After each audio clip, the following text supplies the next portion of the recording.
Boa tarde, Paulo. Boa tarde a todos. Peço licença porque a gente está ao vivo aqui no SBT Esporte Rio, por passar na frente dos colegas, desculpa. Lucas Pedrosa do SBT, o Paulo, e por mais que a Emanuele, o Dieguinho e o próprio Flávio já tenham citado isso, é inevitável a gente relembrar tudo que foi prometido ao torcedor. E aí, por isso, tenho as aspas aqui. Tem uma promessa que eu posso fazer para os torcedores. Essa vai ser a última vez na história que o Vasco vai jogar contra o Flamengo em desvantagem de orçamento. Josh Wander, da 777. O Vasco, no começo do ano, fez uma das maiores janelas da história. Acho que ninguém aqui vai ser contra isso. Fomos criteriosos na aquisição de atletas. Luiz Melo, CEO. Hoje começa uma nova era do Vasco. Teremos de 80% a 90% do elenco pronto em abril. Paulo Brax. O torcedor do Vasco não vai mais sofrer. Abel Braga. Gosto de ter uma equipe agressiva que busca o protagonismo. Fui do dono até o técnico, porque essa ilusão, ou talvez pelo que a gente esteja vendo aqui agora, ela não foi feita só por pessoas externas, e aí não vou entrar nesse mérito. Ela foi feita desde o dono até o próprio técnico. Além disso, o Vasco vai jogar contra o Flamengo na próxima segunda-feira, e como bem lembrou aqui o Dieguinho e o Flávio Dias, os problemas não são rumores, os problemas são reais. O Vasco está devendo jogadores, o Vasco está devendo clubes e o Vasco está desonrando seus compromissos. Quando o torcedor fala que não, quando o Abel fala que o torcedor não vai mais sofrer, isso não é verdade. O Vasco está na zona do rebaixamento e eu também cito aqui até uma aspa que você utilizou sobre não importa como começa ou importa como termina. Das últimas 4 vezes que o Vasco foi rebaixado, e nas 4 da história, ela é pior do que as 3 vezes que o Vasco foi rebaixado no início de Campeonato Brasileiro. E além disso, a gente sabe que o time está longe de ser protagonista e está longe também de apresentar um futebol agressivo. Longe, a gente pode dizer assim, até nas estatísticas, como você citou aqui, em relação a números, mas é só pegar a tabela e olhar. Como é que o Brax, na figura da 777, que você é funcionário da 777, consegue explicar a única coisa em comum que tem entre essas declarações, que elas não se confirmaram e essas promessas não foram cumpridas? Como é que o Brax vai resgatar a confiança do torcedor que hoje é contra o treinador, não entende o que acontece dentro do Vasco, até porque a forma como o clube se comunica é muito ruim?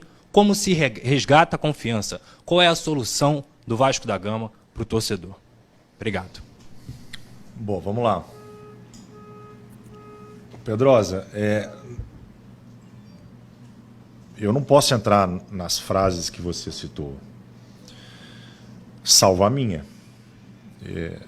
E a minha, eu disse para sua colega e reafirmo, que eu entendo que 80% do elenco está montado. Falta 20%. E o elenco montado também não significa que ele vai ter uma performance imediata. São duas coisas diferentes. Uma é o que você planeja, outro é o que acaba acontecendo. E é por isso que, quando a gente tem a oportunidade de analisar o que foi planejado e ver que houve alguns erros no planejamento, a gente corrige.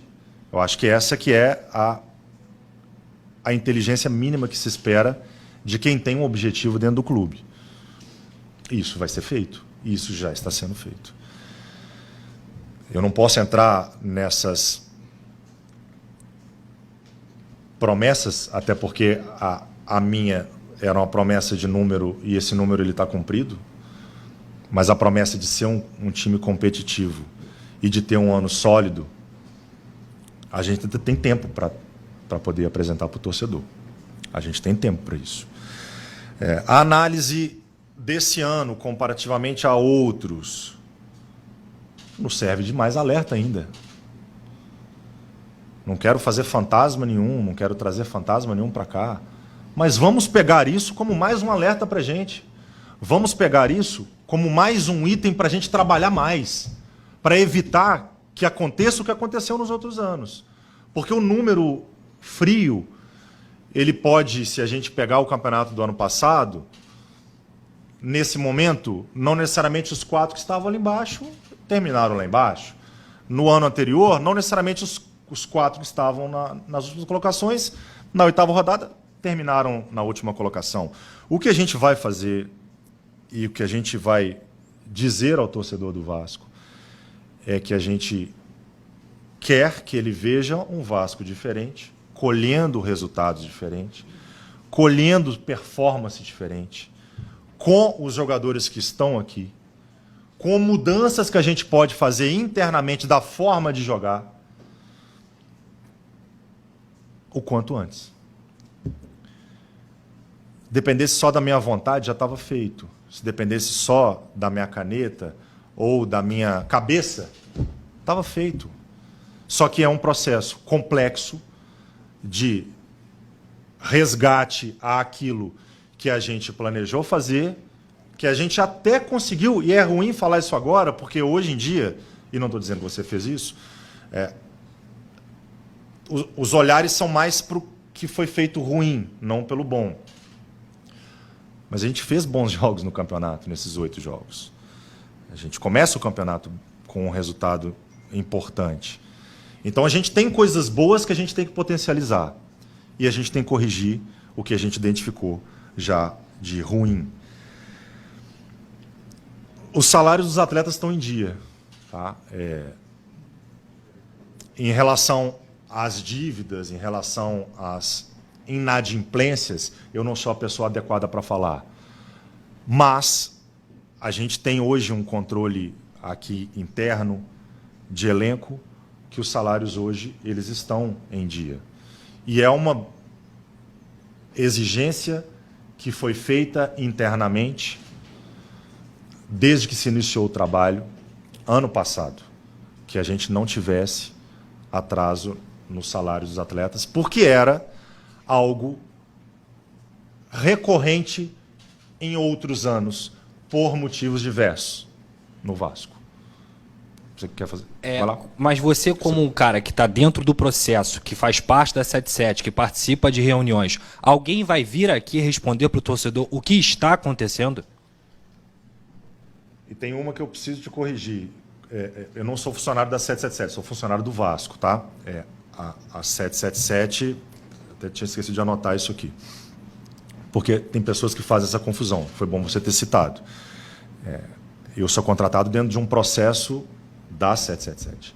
Só que eu sou funcionário do Vasco. Minha carteira é assinada pelo Vasco. E meu vínculo não é com um grupo de trabalho. Tá?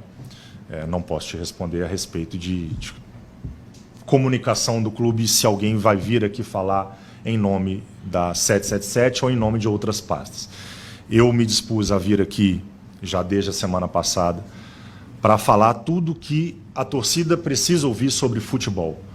Sem amarra, sem polêmica, de cara limpa, transparente, sem tempo.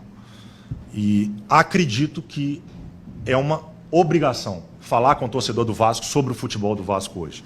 Então, o que eu posso não garantir ao torcedor, mas dizer ao torcedor que a gente está fazendo de tudo para que esses alertas sejam só estatística. Vão virar estatística. Que a gente vai corrigir o que precisa corrigir. Que a gente vai fazer diferente o que precisa ser feito diferente. E a gente vai colher resultados diferentes. E ainda bem que nós estamos só na 8ª rodada. Porque se eu venho aqui para vocês, na virada de um turno, ter essa mesma entrevista, com essas mesmas perguntas, com essa mesma situação na tabela, a gente estaria com um outro perfil, um outro humor, uma outra expectativa. E isso não vai acontecer.